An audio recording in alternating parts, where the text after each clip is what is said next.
moi c'est Sualan. Et moi c'est Mathis. Aujourd'hui, on va enquêter sur des robots. Pas n'importe quel robot, Mathis. Les exosquelettes. Ce sont des robots qui facilitent les mouvements de l'homme. Mais tu crois que je vais pouvoir soulever une voiture? Je sais pas, mais pour le moment, c'est pas gagné. Bon, on y va?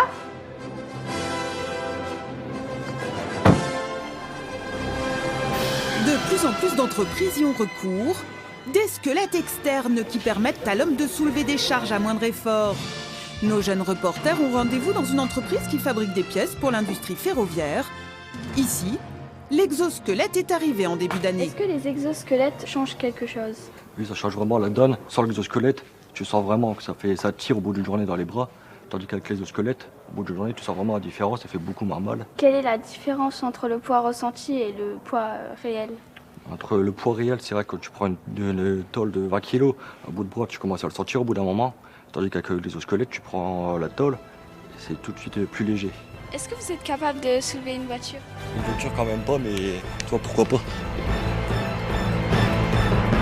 Pour l'instant, l'entreprise a choisi de tester un exosquelette. Mais elle envisage d'en acquérir d'autres. Le coût, 5 000 €. Est-ce un investissement important?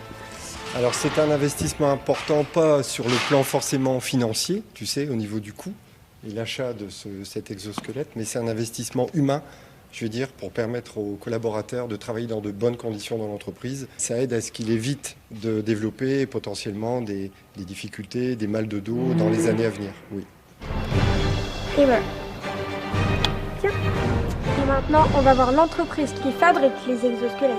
Ou plutôt, elle propose des solutions robotiques sur mesure aux entreprises. Des robots qui font à la place de l'homme, d'autres qui font avec lui. Et enfin notre exosquelette qui le soulage. Ce système, il a deux fonctions.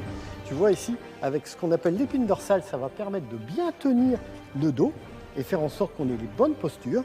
Et ensuite, avec les systèmes ici à ressort, ça va te permettre de soulever le bras et de maintenir ton bras grâce à un ressort qui est dedans. Les exosquelettes allègent de combien à peu près la charge des objets? Alors l'exosquelette, l'intérêt, c'est qu'il va te soulager ce que tu vas porter d'au moins 30%. Donc tu vois, elle a un certain poids. Enfin, c'est tout léger en fait.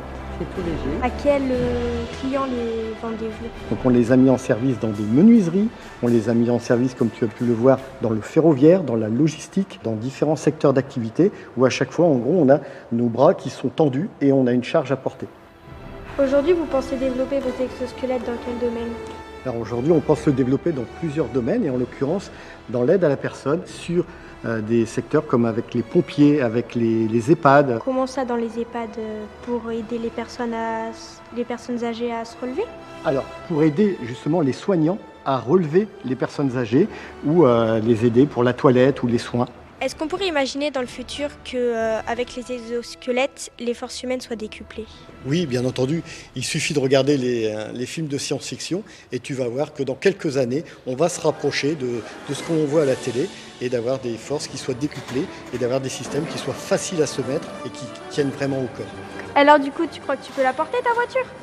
Fastoche, je peux même porter un avion. Alors celle-là, elle est bonne, je m'y attendais pas.